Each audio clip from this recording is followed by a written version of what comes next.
नमस्कार, मैं रजत मिश्रा आज की कक्षा में आप सभी का स्वागत करती हूँ।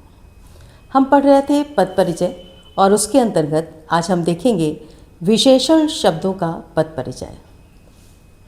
हमारे पास वाक्य हैं, शीत ऋतु में हिमालय का क्षेत्र बर्फ से ढक जाता है।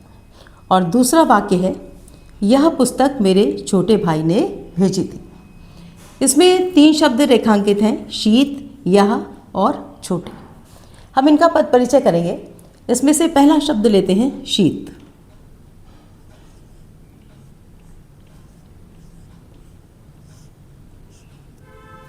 सबसे पहला क्या है, ऋतु की विशेषता बता रहा है, तो क्या होगा, विशेषण शब्द हो जाएगा। तो पहला जो इसका भेद करेंगे वो क्या होगा, विशेषण। और विशेषण के साथ साथ क्या कर रहा है, उसके गुणों के बारे में चूंकि बता रहा है, तो वो विशेषण कैसा विशेषण होगा, गुणवाचक। गुणवाचक विशेषण होगा। उसके बाद हम वचन देखेंगे। एक वचन होगा शीत ऋतु, एक वचन होगा शीत। फिर ऋतु के साथ लगा है स्त्रीलिंग होगा, स्त्रीलिंग। और उसके बाद हम ये बताएंगे कि ये विशेषण किस विशेष्य का विशेषण है, यानी विशेषता किसकी बता रहा है। तो यहाँ चूंकि ऋतु की विशेषता बता रहा है, शीत ऋतु, तो क्या लिखेंगे, ऋतु विशेष का, ऋतु विशेष्य का विशेषण। ठीक है, क्या लिखेंगे, ऋतु विशेष का विशेषण।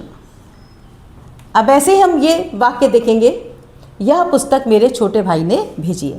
पहला शब्द लेंगे यह।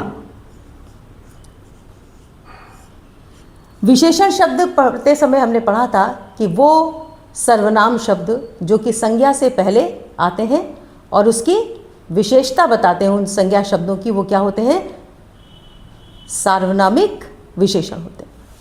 तो यह शब्द विशेषण हुआ। विशेषण में भी कौन सा विशेषण हुआ, सार्वनामिक विशेषण हुआ, फिर सार्वनामिक विशेषण हुआ। उसके बाद हम देखेंगे पहले वाले वाक्य की तरह वचन देखेंगे। एक वचन हुआ,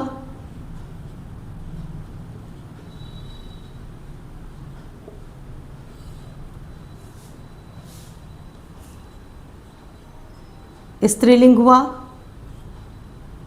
और पुस्तक विशेष्य का, पुस्तक विशेष्य का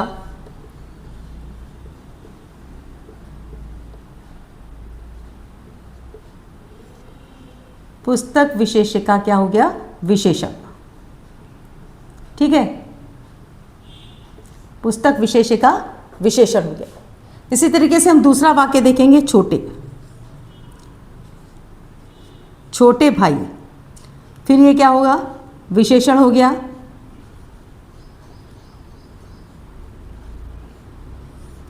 उसके बाद गुणवाचक विशेषण में आएगा, क्योंकि गुणवाचक विशेषण में बहुत सारे भेद हैं। गुण है, उसी में सुगंध है, उसी में आयु अवस्था है, तो कैसा हो गया, गुणवाचक विशेषण हो गया। एक वचन हो गया। अब छोटे भाई है, ये पुल्लिंग हो गया, पुल्लिंग में आएगा। और उसके बाद कैसे लिखेंगे, भाई विशेष्य का विशेषण। क्या हो गया, भाई विशेष्य का विशेषण, भाई विशेष्य का, भाई विशेष्य का क्या हो गया, विशेषण। तो ऐसे हम क्या करेंगे, विशेषण शब्दों का भी क्या करेंगे, पद परिचय करेंगे। विशेषण शब्दों का भी पद परिचय जब हम करेंगे तो किस बात का ध्यान रखेंगे कि पहले बताना है कि वो विशेषण है, और इसको हम वाक्य के अंदर पहचानेंगे कि क्या वो किसी विशेष्य की विशेषता बता रहा है, तो वो विशेषण है। उसके बाद वो कौन से विशेषण के अंतर्गत, भेद के अंतर्गत आता है, वो लिखेंगे। उसके बाद वचन बताएंगे, लिंग बताएंगे, और साथ साथ में बताएंगे कि वो किस विशेष्य का विशेषण है। जैसे ये क्या था, ऋतु विशेष्य का विशेषण था। ऐसे यह क्या था, विशेषण था, चूंकि संज्ञा से पहले आया, ये सर्वनाम शब्द और संज्ञा की विशेषता बताने लगा तो सार्वनामिक विशेषण बन गया। एक वचन स्त्रीलिंग पुस्तक विशेषिका विशेषण। इसी तरीके से छोटे विशेषण, गुणवाचक विशेषण, एक वचन, पुल्लिंग, भाई विशेषिका विशेषण। तो इस तरीके से हम क्या करते हैं, उनके बारे में पूरा परिचय देते हैं और उन शब्दों का पूरा परिचय ही क्या कहलाता है, पद परिचय। तो अभी हमने संज्ञा जो शब्द थे उनका पद परिचय देखा, वाक्य में आए जो सर्वनाम शब्द थे उनका पद परिचय हमने किया, और आज हमने देखा कि हम विशेषण शब्दों का पद परिचय किस प्रकार करेंगे। यानी उनके विषय में पहले उन्हें पहचानना वाक्य में कि वो संज्ञा, सर्वनाम, विशेषण, क्रिया क्या हैं, उसके बाद उनके विषय में, उनके भेदों के विषय में लिखना, उनका वचन लिखना, उनका लिंग लिखना, और विशेषण अगर है तो ये ज़रूर बताना कि वो किस विशेष के विशेषण हैं। तो इस तरीके से हम विशेषण शब्दों का पद परिचय करते हैं। तो ऐसे और वाक्यों में विशेषण शब्द ढूंढकर आप उनके पद परिचय लिखने का अभ्यास करिए और चैनल को सब्सक्राइब करिए। Thank you.